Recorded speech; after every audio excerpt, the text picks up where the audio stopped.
Hello दोस्तों, welcome to the very first episode of Summit Pulse, जहां हम बात करेंगे फाउंडर्स, ऑथर्स, सीईओज और मोटिवेशनल स्पीकर्स से, उन लोगों से जो अपने सपनों के पीछे दौड़े, गिरे, संभले और फाइनली कुछ बड़ा करके दिखाए। ये शो सिर्फ इंस्पिरेशन का डोज नहीं है, यहाँ मिलेगी real talk, startup ideas, life lessons और थोड़ी मस्ती भी, क्योंकि लाइफ और बिजनेस दोनों में थोड़ा ड्रामा तो बनता है, राइट?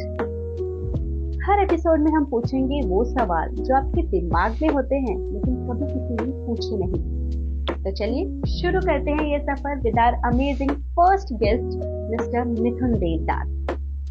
आज के हमारे गेस्ट एक ऐसे इंसान हैं जो लिखते भी हैं, बोलते भी हैं और दोनों से सभी का दिल जीत लेते हैं। इनकी जर्नी है फुल ऑफ इंस्पिरेशन, हसल और रियल टॉक वाली। तो चलिए मिलते हैं और जानते हैं उनकी कहानी उनकी जुबानी। हेलो मिस्टर मिथुन, कैसे हैं आप? मैं अच्छा हूँ, आप कैसे हो?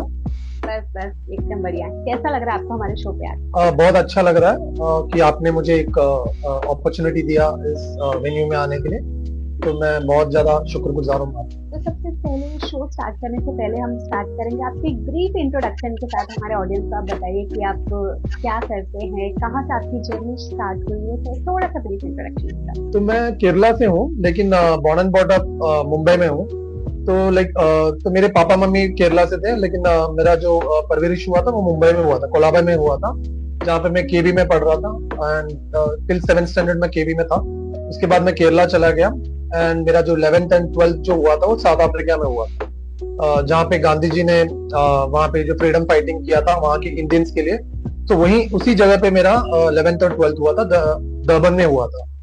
एंड उसके बाद मैंने ग्रेजुएशन किया ऊटी से और मेरा पोस्ट ग्रेजुएशन हुआ था कोयम्बतूर से, MBA मैंने किया था। और मेरा टोटल 16 इयर्स ऑफ एक्सपीरियंस है। मैंने ऑलमोस्ट 15 कंट्रीज में मैंने काम किया, डायरेक्टली या इनडायरेक्टली। पेरिस में काम किया है, एंटायर UAE में काम किया है, सऊदी में, फिजी आइलैंड्स में, यानी कि बहुत सारी जगह पे मैंने काम किया है। तो मेरा जो एक्सपीरियंस जो है बेसिकली किताबों से या फिर कोई यूट्यूब चैनल से नहीं है, बेसिकली मेरा लाइव एक्सपीरियंस है, यानी कि रियल लाइफ लोगों के साथ बात करना, अलग अलग क्रॉस कल्चरल एक्सपीरियंस लेना। तो बहुत सारी चीजें हैं जिसकी वजह से मेरा जो नॉलेज और एक्सपीरियंस अलग टाइप का है। यानी कि यूजुअली जब मैं किसी से बात करता हूँ तो ऑटोमेटिकली 5 मिनट के अंदर ही वो इंसान मुझसे अपने पर्सनल बातें तक बता देते हैं और उनको ऐसा लगता है कि I am a person to be someone who they can trust, something like that. मैं एक ऑथर भी हूँ और मैंने टोटली 4 बुक लिखे हैं तो अभी तक, और मेरा जो 5वां बुक अभी ऑन प्रोसेस है and may be with in 2-3 months वो भी पब्लिश हो जाएगा। तो ये ऑथर वाली जर्नी आपकी कहाँ से शुरू हुई? कब आपके दिमाग में आया कि हाँ मुझे लिखना है, मुझे पसंद है? जब छोटा था तो क्या होता था कि मैं ये जो चिल्ड्रंस मैगजीन्स, कॉमिक्स, ये सब मैं पढ़ता था, बहुत पसंद आता, जैसे कि चाचा चौधरी हो गया, गोकुल हो गया, टिंकल बोल के एक मैगजीन था जो इंग्लिश में आता था, चिल्ड्रंस मैगजीन। तो उस टाइम पे एक एडिटर इन चीफ था अंकल पाई, तो उन्होंने एक एडवर्टाइजमेंट दिया था लास्ट पेज में कि बच्चे लोग, अगर आप में किसी को इंटरेस्ट है स्टोरी लिखने के लिए, आप भेज सकते हो स्टोरी, और एक पेज का 50 रुपीज मिलेगा प्लस नोटबुक के स्टिकर्स मिलेंगे। तो उस टाइम पे मुझे बहुत इंटरेस्ट था स्टिकर कलेक्शन में, तो मैंने बोला कि ठीक है मैं एक बार कोशिश कर लेता। तो मेरा पहला जो स्टोरी था वो सुपांडी के लिए था। फिर मैंने शिकारी शंभू या कालिया जैसे कैरेक्टर्स के लिए भी मैंने स्टोरी लिखा था, लेकिन जब पब्लिश होके आता है तो मेरा नाम नहीं आता है, एक्चुअली टिंकल का आता है, लेकिन पैसे मुझे मिलते थे। तो फिर बाद में मैंने छोड़ दिया था। फिर 2017 में यानी 2017 में मैंने अपना पहला बुक लिखा, फिर 2nd, 3rd, 4th ऐसे ही लिखते गया। तो अगर देखा जाएगा तो ऑलरेडी मेरे 3 या 4 प्रोजेक्ट्स इन लाइन है एक्चुअली, बट अगले 3 महीने में एक बुक लॉन्च होने वाला है और बाकी जो बुक्स है वो धीरे धीरे करके लॉन्च हो जाए। और ये आपका जॉनरा फिर एक फिक्स जॉनरा है, आप बच्चों के लिए लिखते हैं? तो ये जो पहला वाला जो बुक था बिजनेस के रिगार्डिंग था, जिसके लिए मुझे गवर्नमेंट ऑफ इंडिया से कॉपीराइट्स भी मिला है। एंड और जो 2nd, 3rd और 4th वाले जो बुक्स हैं बेसिकली मोटिवेशनल बुक्स है। जो 3rd बुक जो है द इंडियन अल्केमिस्ट, जो मुझे इंस्पिरेशन मिला, अल्केमिस्ट बोल के जो बुक था पॉलो कोलो का, उसमें से मुझे इंस्पिरेशन मिला और मैंने अपना ही वर्जन लिखा। तो मैं जब 11th एंड 12th करने के लिए जब साउथ अफ्रीका में गया था, तो वहां के जो इंस्पिरेशंस थे उसकी बेसिस पे मैंने ये बुक लिखा। स्टोरी मेरा नहीं है, लेकिन हम लोग ऑथर्स क्या करते हैं कि इंस्पिरेशन हमारे लाइफ से लेते हैं। तो वो बुक जो था मुझे लगता है कि वो मेरे जितने भी बुक्स अभी तक जो लिखे हैं उसमें से सबसे बेस्ट जो बुक है वो वाला है। मतलब आपने बचपन से सारा स्टार्ट कर दिया था अपना लिखने का? वो एक पैशन था, मैं कविता भी लिखता था एक टाइम पे, लेकिन फिर मुझे बाद में जाके चला गया कि कविता से ज्यादा अच्छा बुक्स बेटर रहेगा, बिकॉज उसमें आप अपने थॉट प्रोसेस को प्रेजेंट कर सकते हो, बहुत सारे लोगों को इंस्पायर कर सकते हो, बहुत वो अलग ही एक थॉट प्रोसेस है जब आप बुक लिखने की कोशिश करते हैं। तो यही आपका सोर्स ऑफ अर्निंग भी यही है आपका, बुक से ही आपको होता है? थोड़ा बहुत मेरे जो बुक्स है उसमें से आता है, रॉयल्टी मिलता है मुझे। उसके अलावा मैं कॉर्पोरेट में भी काम करता हूँ, तो मैं I have 11 years of experience as a L&D manager, so I work as a L&D manager, learning and development. So मैं कॉर्पोरेट में स्टाफ लोग को ट्रेनिंग देता हूँ, how to get motivated, how to give your best performance, वो सब चीजों के बारे में उनको टाइम टू टाइम मोटिवेशन, ये सब चीजें देता हूँ। आपने बताया कि आप मोटिवेशनल स्पीकर भी हैं, पब्लिक स्टेज पे जाके आप स्पीच देते हैं। हाँ, जैसे कि अभी कॉर्पोरेट में, जैसे कि मैंने बताया, मैं L&D मैनेजर का काम करता हूँ, हर दिन वहाँ पे पब्लिक स्पीकिंग होता ही होता है स्टाफ के सामने, और कभी कभी आपको जाके दूसरे वेन्यूज में भी जाके प्रेजेंटेशन करना पड़ता है, 100-200 लोगों के सामने करना पड़ता है, वो टाइम टू टाइम ऐसे करते रहना पड़ता है। और उसके अलावा भी बहुत सारे लोग मुझे कांटेक्ट करते हैं, कि मेरे पुराने कंपनी के स्टाफ्स होंगे या मेरे गांव के जो बच्चे लोग हैं या फिर कोई यंगस्टर है ना, तो उनको पता नहीं है कि गाइडेंस किससे लेना है, कैसे आगे बढ़ना है, कौन सा करियर को परस्यू करना है। तो वो लोग भी मेरे को कॉल करते हैं, पूछते हैं कि सर आप कहाँ पे हो, मुझे ऐसा सा प्रॉब्लम है, मुझे यानी कि रिज्यूम बिल्डिंग से लेके वहाँ उनके करियर के एंडिंग तक पूरा गाइडेंस मैं देता हूँ। तो मुझे लगता है कि मैं उस चीज पे सक्सेसफुल हूँ, पब्लिक स्पीकिंग में भी और इंडिविजुअल कोचिंग में, दोनों में। ओके, अगर आपकी कोई भी किताब पे अगर एक मूवी बनाई जाए तो लीड रोल में आपको क्या लगता है कि कौन होना चाहिए? मैंने ये चीज के बारे में बहुत ज्यादा सोचा था, लेकिन बहुत सारे कैरेक्टर्स को मैंने पिक करके देखा, तो यानी कि मुझे लगता है कि राजकुमार राव और फहद फासिल, या ये दोनों उसमें उसके लिए बेस्ट है, बिकॉज उसका रीजन ये है कि वो जो स्टोरी है ओरिजिनेट करता है केरला से, और फहद फासिल केरला का एक्टर है, और उनकी जो बॉडी लैंग्वेज, उनके जो फेशियल जेस्चर्स है, वो बहुत ज्यादा मैच करता है उस कैरेक्टर के लिए।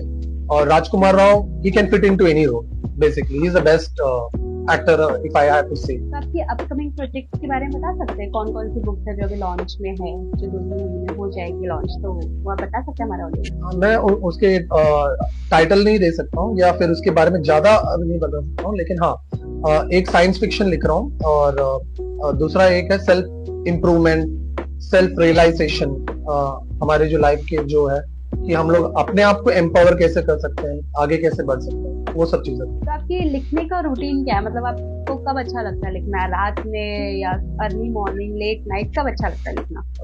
ये क्वेश्चन बहुत सारे लोग ने मुझे पूछा था कि आप कैसे रहते हो, कैसे लिखते हो, लेकिन ये एक क्या बोलते हैं ना कि 9 to 5 जॉब जैसा नहीं है actually writing, actually to be very precise.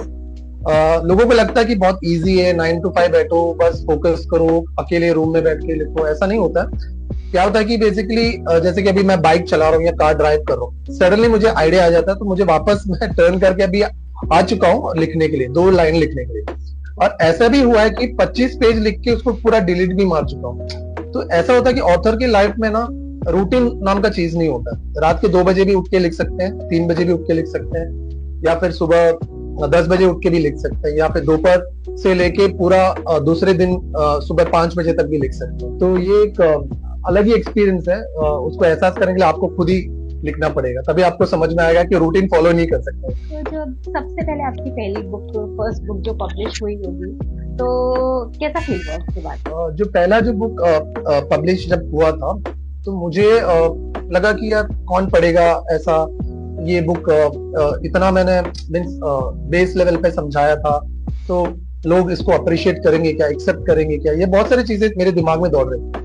तो मैंने ज्यादा फोकस नहीं किया कि भाई बुक का सेल कितना हो रहा है, ये सब मैंने फोकस ही नहीं किया। 2-3 दिन के बाद ऑटोमेटिकली जब रिव्यूज आने लगे, बहुत अच्छे रिव्यूज आने लगे, और मैंने जब रिव्यूज देखे तो मुझे कॉन्फिडेंस आ गया कि भाई मैंने सही चीज लिखा है, और मेरा जो थॉट प्रोसेस है वो लोग एक्सेप्ट कर रहे हैं और समझ रहे हैं। बेसिकली एक बुक में क्या होता है कि बेसिकली एक ऑथर का थॉट प्रोसेस होता है, वो हम लोग ट्रांसफर करते हैं लोगों के ऊपर, यानी कि जो लोग पढ़ रहे होते हैं। तो बेसिकली वो जो थॉट प्रोसेस था वो मुझे समझ में आ गया था कि हाँ, लोग एक्सेप्ट कर रहे हैं, तो इससे बहुत ज्यादा खुशी हुई, और बहुत ही छोटे ही टाइम पे मुझे गूगल में बैडजिंग भी मिला ऑथर टाइटल में।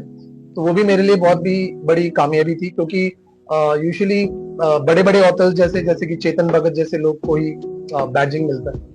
लेकिन मैंने बहुत ही कम टाइम पे वो बैडजिंग हासिल भी कर लिया। तो ये वैसे पब्लिकेशन का प्रोसेस क्या है? लाइक बहुत से ऐसे लोग होंगे जो लिखना तो चाहते हैं बट उन्हें पता नहीं कि कैसे वो प्रोसेस कैसे फॉलो करना है, कैसे पब्लिश कराना है। वो बता सकते प्रोसेस क्या होता है? देखो, पब्लिशिंग दो टाइप के होते हैं, एक ट्रेडिशनल और नॉन ट्रेडिशनल मेथड होता है। तो ट्रेडिशनल में क्या होता है कि बेसिकली आप जब जैसे आपने बुक कंप्लीट किया तो आप ट्रेडिशनल जो पब्लिशर्स होते हैं उनके पास जब देते हो तो उन लोग क्या करते हैं, उनको वो लोग स्क्रीनिंग करते हैं और उसके बाद शॉर्टलिस्ट करते हैं। फिर उसके बाद उनको अगर पसंद आता है तो उन लोग खुद ही उसको मार्केट करते हैं, मार्केटिंग करते हैं, सब कुछ करते हैं, ठीक है।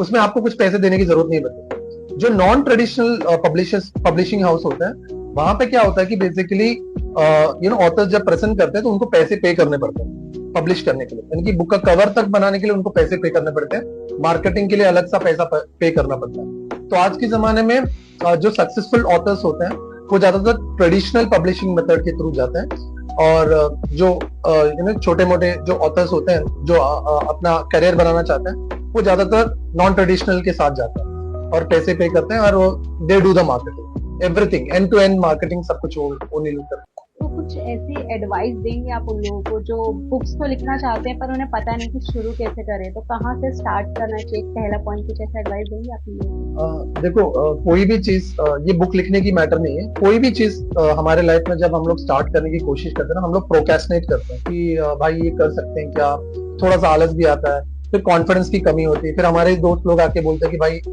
तू ये लिखेगा या ये करेगा तो कौन देखने वाला, ये सक्सेसफुल होने नहीं वाला है, तुम्हें पैसे नहीं मिलने वाले, ये फेल हो जाएगा, बहुत सारी चीजें आपको सुनने में मिलती है।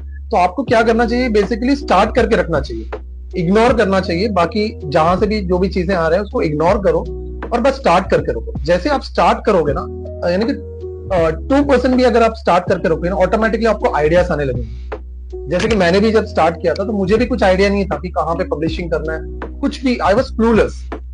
तो लेकिन जब मैंने स्टार्ट किया धीरे धीरे करके आइडियाज आ जाते, बिकॉज ये बुक लिखने का जो चीज होता है ना, इट्स लाइक माइंड बिल्डिंग। जैसे कि आप जिम में जाते हो, वहां पे आप बॉडी बिल्डिंग के लिए जाते हो, राइट। जब बुक लिखते हो आप माइंड बिल्डिंग करते हो। बुक जब आप पढ़ते हो तो बेसिकली आप नॉलेज बढ़ाते हो, और आप जब बुक को लिखते हो तभी आप माइंड बिल्डिंग करते हो। Mind building in the sense है कि आपका माइंड इतना स्ट्रांग हो जाता है और आप सोच पाते हो, यानी कि आपको 100 लोग के बीच में जाके रख दोगे ना तो आप यूनिक हो गए उसमें से, और जितना बुक आप लिखोगे उतने ही यूनिक बनते जाओ, क्योंकि आपका थॉट प्रोसेस बिल्कुल अलग ही होगा नॉर्मल लोगों से। तो it is actually a mind building exercise when you write a book. तो you should start, I would suggest like even you should also start writing a book. I would advise everyone to write a book. Yes, मैं लिखती हूँ, मतलब मुझे शायरी वारी लिखने का, poetries लिखने का मुझे शौक है, बट बुक तक अभी सोचा नहीं है, बट पोएट्रीज वगैरह तो लिखती नहीं, वो आपने जो बोला शायरी बोला, उसी को बुक में आप कन्वर्ट कर सकते हो। आप कुकिंग में इंटरेस्टेड हो तो कुकिंग को बुक में कन्वर्ट कर सकते हो। So share your thought process, share your ideas with people, because people want something very different and they want to see the world in a different perspective, और सबसे best तरीका है books. इसलिए आप देखते होंगे कि बॉलीवुड में जितने भी सेलिब्रिटीज हैं, जब भी कोई भी इंटरव्यू में बैठते हैं वो बोलते हैं कि मैंने ये बुक पढ़ा है, ये बुक पढ़ा। सो दे से it in a sense of like proudness के तरीके में बोलते हैं कि भाई मैंने तो ये पढ़ा हुआ है, ये बुक पढ़ा हुआ है। तो इसका रीजन है कि बेसिकली पुराने जमाने से लेके आज तक लोगों को ऐसा लगता है कि जो बुक पढ़ता है वो समझदार होता है। ऑफकोर्स दे आर समझदार, लाइक नॉलेजेबल बन जाते हैं, लेकिन उससे ज्यादा जब बुक लिखते हो then you are building your mind. जैसे कि जिम में बॉडी बनती है, माइंड बनती है। बुक्स वगैरह लिखने का ऐसा ये प्रोफाइल है कि आपको क्रिएटिव होना, बहुत मोटिवेट रहना है। तो कभी भी ऐसा टाइम ऑफ पीरियड भी आया हो जब आप बहुत लो फील कर रहे हो, तो उस टाइम पे आप क्या करते हो, कि कैसे मोटिवेट करते हो? दो चीजें मुझे करना पड़ता है कि सेल्फ मोटिवेटेड रहना पड़ता है। तो आई लव ड्राइविंग, तो मैं अकेले निकल जाता हूँ गाड़ी लेके, और कोई डेस्टिनेशन नहीं होता। ऐसा भी हुआ कि मैं चाय पीने के लिए 300 किलोमीटर तक जा चुका हूँ, क्योंकि वहां से सालों पहले मैंने एक चाय पिया था और मुझे अच्छा लगा था, एक जंगल के बीच में। तो एक दिन मैं ऐसे ही निकल गया था, 300 किलोमीटर चला गया था, एंड चाय पी के मैं आ गया। तो कोई डेस्टिनेशन ऐसा फिक्सड नहीं रहता, कभी कभी हाँ जैसे चाय पीने के लिए चला गया या फिर ऐसे निकल गया घर से, तो थोड़ा शांति मिलता है, and that is something which keeps me motivated. Second thing is that like spirituality. So I visit temples which are like 1000, 2000, 3000 years old temples. I will tell you the reason why. Because जो मंदिर होते हैं ना, मंदिर में पुराने मंदिर, I am talking about 2000 years से ज्यादा ओल्ड वाले टेम्पल, तो वहां पे जब जाते हो ना, तो वहां के जो आर्किटेक्चर, वहां का जो डिजाइनिंग, पुराने जमाने के जो इंजीनियर्स ने जो बनाया होता है ना, एकदम यूनिक होता है. आप जब वहां पे जाके बैठोगे ना 10 या 20 मिनट, आपको वो वाइब्रेशन फील होता है, पॉजिटिविटी फील होता है. जैसे आप बाहर निकलते हो ना, आपको वो डिफरेंस भी समझ में आ जाएगा जब अंदर रहते हो बाहर आते हो. तो ये दो चीजें मैं करता हूँ. और बस मैं आज के यंगस्टर्स को यही बोलना चाहता हूँ कि आज के जमाने में कोई आके आपको ये नहीं बोलेगा कि भाई तू मोटिवेटेड हो जाओ, तुम करो चीजों को, ये कोई बोलने नहीं वाला. अगर आप उठ के काम करोगे, यू विल बी रिकॉग्नाइज्ड. छोटी सी दुनिया है, छोटी सी लाइफ है, तो प्रोक्रेस्टिनेट करना, आलस में आना, ये सब भूल के ना आगे बढ़ना चाहिए. मुझे बताया, जैसे कि आपने कहा आप एक मोटिवेशनल स्पीकर है, तो पब्लिक स्पीकिंग में सबसे बड़ा चैलेंज क्या आता है आपके लिए? देखो, इंसान कुछ भी बना सकता है, जैसे कि प्लेन बना सकता है, रॉकेट बना सकता है, एक बड़ा सा पत्थर को भी उठा के इधर से उधर डाल सकता है. लेकिन दुनिया में सबसे जो डिफिकल्ट जो चीज होता है ना, एक इंसान का थॉट प्रोसेस चेंज करना होता है. जैसे कि एक इंसान सालों से एक प्रकार से चल रहा होता है, बैठ रहा होता है, बात कर रहा होता है, उस थॉट प्रोसेस को चेंज करना सबसे बड़ा चैलेंजिंग चीज होता है एक ट्रेनर के लिए, एक पब्लिक स्पीकर के लिए. तो ये काम हम लोग करते हैं. जैसे कि संदीप माहेश्वरी भी हो गया, विवेक बंद्रा हो गया, लाइक मैं भी जब मोटिवेशनल स्पीकिंग करता हूँ या पब्लिक स्पीकिंग करता हूँ, तो मेक श्योर करता हूँ कि भाई लोग मेरा जो थॉट प्रोसेस है समझें और अपने लाइफ में बदलाव लेके आए. ये सबसे बड़ा चैलेंजिंग होता है हर ट्रेनर के लिए, हर स्पीकर के लिए. ये एक चैलेंज होता ही होता है, क्योंकि उनको ये नहीं होता कि भाई तुम आके कुछ भी प्रेजेंटेशन करो, कुछ भी स्लाइड दिखा दो, कुछ भी एग्जांपल्स दो और चले जाओ. नहीं, ये भी इंपॉर्टेंट रहता है कि वहां पे बैठे जितने भी लोग हैं उनको आपका थॉट प्रोसेस समझ में आ गया और वो उसको लागू करने के लिए रेडी. तो ये जो आपका ये पब्लिक स्पीकिंग रहता है, ये कभी लाइव स्ट्रीम हुआ है? मतलब कहीं पे हम लोग देख सकते हैं, कहीं यूट्यूब वगैरह पे ऐसा? देखो, यूट्यूब में मेरे कुछ वीडियोस मिलेंगे आपको जहाँ पे मैंने सेल्फ प्रेजेंटेशन किया है, लेकिन मैंने उस प्रकार के जो पोडियम में मैंने जाके प्रेजेंटेशन नहीं किया जहाँ पे उसको मोनेटाइज किया गया या फिर ऐसा मैंने कुछ किया नहीं.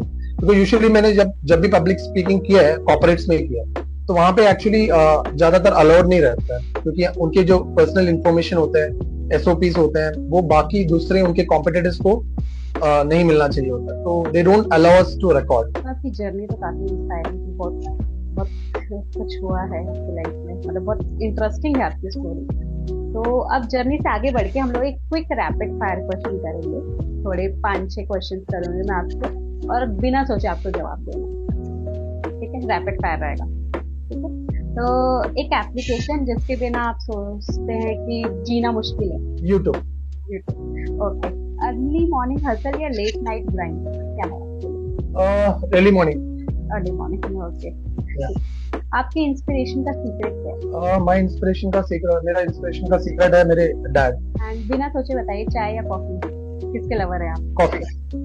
अगर एक दिन के लिए सब कुछ पॉज हो जाए, लाइक भूल जाओ आप ऑथर हैं या और सब कुछ लाइफ पॉज हो जाए, तो आप क्या करना चाहेंगे? मैं एक बीच में जाके बस स्टार गेजिंग करना चाहता हूँ, and that too in a beach, because beach में क्या होता है कि डिस्ट्रैक्शंस बहुत ज्यादा कम होते हैं. क्या पसंद है आपको, पब्लिक स्पीकिंग या राइटिंग? सबसे ज्यादा क्या पसंद है? मैं इसको डिफरेंशिएट नहीं कर सकता हूँ, दोनों 50-50 बोल सकता हूँ. आपका गो टू स्ट्रेस बस्टर क्या है? जब आप बहुत स्ट्रेस में होते हैं तो कैसे अपने स्ट्रेस को रिड्यूस करते हैं? स्ट्रेस को रिड्यूस करने का सबसे इजी तरीका है और ओनली तरीका है कि आप एंगेज हो जाओ किसी ना किसी चीज पे. जैसे कि आप YouTube में वीडियोस बना सकते हो, ड्राइव पे जा सकते हो, जो भी चीज आपको पसंद है, यानी कि आपको जाके बाहर में जाके फास्ट फूड खाना है, खाने के लिए जाओ, दोस्तों के साथ गप्पे मारो या कुछ भी करो, माइंड को एंगेज करके रखो. तो मैं भी वैसे ही करता हूँ, माइंड को एंगेज करके रखता हूँ. मैं या तो फिर ड्राइव पे चले जाता हूँ या फिर क्या बोलते हैं बाइक राइड पे चले जाता हूँ या फिर ट्रैकिंग के लिए चले जाता हूँ. यानी कि मेरे पास एक्चुअली सोचने और समझने के लिए कोई भी ऐसा टॉपिक नहीं है जिसके बारे में बैठ के मैं ओवर थिंकिंग करके नेगेटिविटी में जाके ऐसा करने के लिए कुछ है नहीं, क्योंकि मैं हमेशा अपने आप को एंगेज करके रखता हूँ, कुछ ना कुछ करते रहता हूँ. दोस्तों के बीच आप किस नाम से फेमस हैं? मेरे बहुत सारे दोस्त हैं, लेकिन साउथ अफ्रीका में भी मेरे दोस्त हैं। तो साउथ अफ्रीका में उन्होंने मुझे वो बोलते हैं कि अलग अलग नाम से बुलाते हैं कि मेरे ही क्लासमेट्स, अभी हमारा एक ग्रुप भी है साउथ अफ्रीका, जब मैं 11th एंड 12th करने के लिए गया था, तो मेरे जो ग्रुप में कोई मुझे मुतान बुलाता है, because they don't know how to pronounce. तो मिथुन को मुतान बुलाते हैं, कोई कोई मुझे शेन भी बुलाते हैं, बिकॉज वहां पे जब मैं गया था तो उन्होंने बोला कि यार मिथुन देवदास ये तो ओल्ड फैशन नेम है, हम लोग अपने तरीके से नाम डालते हैं, बोल के उन्होंने मेरा नाम चेंज कर दिया था शेन। तो वो लोग मुझे, कोई कोई लोग मुझे शेन बुलाते हैं, और कोई कोई लोग मुझे मुतान बुलाते हैं, मितान बुलाते हैं, बिकॉज उनको प्रोनाउंस करने में थोड़ा सा प्रॉब्लम होता है। साउथ अफ्रीकन व्हाइट्स, ब्लैक्स भी मेरे दोस्त हैं, बाकी जो व्हाइट्स है वो भी मेरे दोस्त हैं, और इंडियंस वो भी मेरे दोस्त हैं। तो ऐसे होता है, हमारा ग्रुप है, हम लोग का चिट चैटिंग चलते रहते हैं। Thank you so much mister Nitin, बहुत अच्छा लगा आपसे बात करके, आपकी स्टोरी भी काफी इंस्पायरिंग। आई होप कि जो हमारी ऑडियंस है उनमें से भी कुछ लोग ऐसे होंगे जो लिखना तो चाहते होंगे बट कुछ समझ नहीं आ रहा कहाँ से शुरू करें, तो आपकी स्टोरी उनको जरूर हेल्प करेगी आई थिंक। हाँ 100%। अगर किसी को भी अगर राइटिंग में इश्यूज है या स्टार्ट करने में कुछ इश्यू है, यानी कि स्टार्टिंग ट्रबल है, यानी कि एक बार स्टार्ट करके हो जाता है ना, तो फिर ऑटोमेटिकली वो लोग कर सकते हैं। तो वो जो, अगर किसी को भी अगर कोई क्वेरीज रहेगा या कुछ भी प्रॉब्लम्स रहेगा तो मुझे कांटेक्ट कर सकते हैं। Thank you so much Nitin ji, बहुत अच्छा लगा आपसे बात करके। मुझे भी अच्छा लगा आपसे बात करके। Thank you so much, thank you so much. तो दोस्तों, ये था हमारा पहला एपिसोड जहाँ पर बात हुई ड्रीम, स्ट्रगल और उन मोमेंट्स की जो किसी भी जर्नी को बहुत स्पेशल बना देते हैं। अगर आपको मजा आया और कुछ सीखने को मिला, या बस एक मोमेंट भी ऐसा लगा कि हाँ ये स्टोरी तो बिल्कुल मेरी जैसी है, तो प्लीज इस पॉडकास्ट को लाइक करें, अपने दोस्तों के साथ शेयर करें और सब्सक्राइब करना बिल्कुल मत भूलें। हम फिर आएंगे नए गेस्ट, नए सवाल और नए लाइफ लेसन के साथ, लेकिन एक चीज कांस्टेंट रहेगी, रियल कन्वर्सेशन, नो फिल्टर्स। तब तक के लिए बाय बाय।